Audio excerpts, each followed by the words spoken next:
Welcome back. ఆ ఇద్దరికి 6-10 వయసు దాటింది. అయినా వారిలో సీమ పౌరుషం మాత్రం ఇంకా పెరుగుతూనే ఉంది తప్ప అస్సలు తగ్గట్లేదు.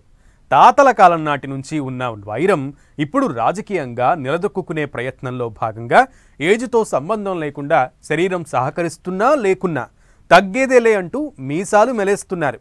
అప్పుడు ఆయన నీ ఇంటికొస్తా అని తొడగొడితే ఇప్పుడు ఈయన నిన్ను నియోజకవర్గంలో కూడా అడుగు పెట్టనివ్వనని సవాల్ చేసి మరీ పట్టు నిలుపుకునే ప్రయత్నం చేస్తున్నారు. ఆ ఇద్దరి పంచాయితీ డైలీ ఎపిసోడ్గానే ఉండిపోనుందా? పార్టీ అధినేతలు చెప్పినా వాళ్ళిద్దరూ తగ్గే ఛాన్స్ లేదా?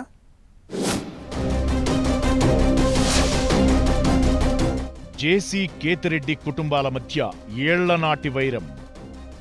కొడుకులు మనవళ్ల తరం వచ్చినా తగ్గని పౌరుషం. 6-10 వయసు దాటినా మీసం మెలేస్తున్న నేతలు. తగ్గేదెలే అంటే తగ్గేదెలే అంటూ సవాళ్లు ప్రతి సవాళ్లు. ఆ ఇద్దరి పంచాయితీ డైలీ ఎపిసోడ్గానే ఉండబోతోందా? అధికారం అపోజిషన్ రోల్ మారుతుంది, కానీ ఆ ఇద్దరు లీడర్లు మాత్రం తగ్గేదెలే అంటున్నారు. పవర్లో ఉన్నా ప్రతిపక్షంలో ఉన్నా పౌరుషం కోసం పట్టు కోసం ఒకరిపై ఒకరు పై చెయ్యి సాధించుకోవడం కోసం ఎంతకు తగ్గడం లేదు. దాంతో తాడిపత్రి రాజకీయం ప్రతి వారంలో కనీసం 2 సార్లైనా న్యూస్ హెడ్లైన్ గా ఉంటోంది. అటు జేసీ ప్రభాకర్ రెడ్డి, ఇటు కేతిరెడ్డి పెద్దారెడ్డి ఇద్దరూ వయసులో పెద్దవారే. ఇంకో మాట చెప్పాలంటే కేతిరెడ్డి పెద్దారెడ్డి కంటే జేసీ ప్రభాకర్ రెడ్డి వయసులో ఇంకాస్త పెద్దవారే. అలా 6-10 వయసు దాటినా సీమ పౌరుషమేంటో చూపిస్తున్నారు నేతలు. యంగేజ్ లో ఉన్నప్పుడు గొడవంటే చూపే అత్యుత్సాహమంతా ఆ ఇద్దరిలో కనిపిస్తోంది. కొడుకులు మనవళ్లు మనవరాళ్లు ఇలా తరం మారినా వాళ్ల తీరు మాత్రం మారట్లేదు. ఫ్యాక్షన్ రాజకీయాలకు కాలం చెల్లిన రోజుల్లోనూ మాటలతోనే కత్తులు దూసుకుంటున్నారు వీళ్ళిద్దరూ. వైసీపీ అధికారంలో ఉన్నప్పుడు తాడిపత్రిలో కేతిరెడ్డి తన హవా నడిపించారు.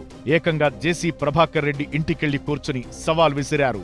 అంతటితో ఆగకుండా ఏకంగా జేసీ ప్రభాకర్ రెడ్డిని తాడిపత్రి రాకుండా అడ్డుకున్న సందర్భాలు ఉన్నాయంటున్నారు. ఇప్పుడు సీన్ రివర్స్ అయింది. Positions change. కేతిరెడ్డి అపోజిషన్లోకి వచ్చేశారు. జేసీ ప్రభాకర్ రెడ్డి అధికారంలో ఉన్నారు. దీంతో రిజల్ట్స్ వచ్చిన మరుక్షణం నుంచే తాడిపత్రి పాలిటిక్స్ కాకరేపుతున్నాయి. అప్పట్లో జరిగిన ఘర్షణ పెద్ద దుమారం లేపింది. ఆ సాకుతో కేతిరెడ్డి తాడిపత్రి రావడానికి వీల్లేదంటూ అడ్డుకుంటున్నారు జేసీ ప్రభాకర్ రెడ్డి. కోర్టుకెళ్లి మరీ కేతిరెడ్డి అనుమతులు తెచ్చుకున్నారు. అయినా నో ఎంట్రీ బోర్డు పెట్టేశారు జేసీ ప్రభాకర్ రెడ్డి. కోర్టు ఆర్డర్స్ ఉన్నాయి అనుమతించాలంటూ ఇప్పటికే 2-3 సార్లు తాడిపత్రికెళ్లేందుకు కేతిరెడ్డి ప్రయత్నించినా జేసీ ప్రభాకర్ రెడ్డి అనుచరులు అడ్డుకున్నారు. పోలీసులు అనుమతివ్వలేదు. ఎలాగోలా ఏడాది తరువాత తాడిపత్రిలో అడుగుపెట్టారు కేతిరెడ్డి. దీంతో జేసీ ప్రభాకర్ రెడ్డి అనుచరులు, టీడీపీ కార్యకర్తలు ఆయన ఇంటి ముట్టడికి ప్రయత్నించారు. పరిస్థితులు ఉద్రిక్తంగా మారుతుండటంతో పోలీసులు కేతిరెడ్డి పెద్దారెడ్డిని అక్కడి నుంచి తరలించారు. ఆ తరువాత కూడా జేసీ ప్రభాకర్ రెడ్డి పెద్దారెడ్డి మధ్య డైలాగ్ వార్ నడుస్తూనే ఉంది. నీకే కాదు జనం నాకు కూడా ఉన్నారు, 87,000 మంది ఓటేశారని పెద్దారెడ్డి అంటుంటే తాను ఊర్లో లేనప్పుడు వచ్చావని తాడిపత్రిలోకి అడుగు పెట్టనిచ్చే ప్రసక్తే లేదని జేసీ ప్రభాకర్ రివర్స్ అటాక్ చేస్తున్నారు.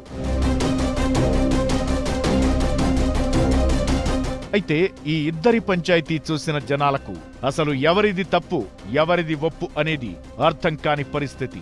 ఎవరూ తగ్గరు, ఎవరు చెప్పినా వినరు. తమ మాట నెగ్గాలన్నదే పట్టు. పౌరుషం కోసం ప్రాణాలు పణంగా పెట్టే స్వభావంతో ఆ ఇద్దరు లీడర్లు కారాలు మిరియాలు దువ్వుకుంటూనే ఉన్నారు. రోజు ఈ గొడవేంటని అనుకుని అధినేతలు జోక్యం చేసుకునే పరిస్థితి కూడా లేదంటున్నారు.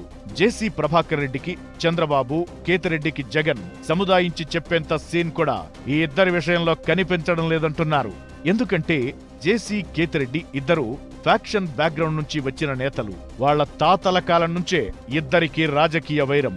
అంతకు మించి ప్రతీకారంతో రగిలిపోతున్న పరిస్థితి. అయితే పరిస్థితులు మారాయి కాబట్టి భౌతిక దాడులు చేసి ప్రాణాలు తీసుకునేంత వరకు పోకపోయినా దాడికి ప్రతి దాడి, యాక్షన్ కు రియాక్షన్ అన్నది వాళ్ల బ్లడ్ లోనే ఉంటుందన్న చర్చ జరుగుతోంది. సీమ నేతల పంచాయతీ తెగేదెప్పుడో, ఈ రాద్ధాంతం సద్దుమణిగేదెప్పుడో చూడాలి మరి.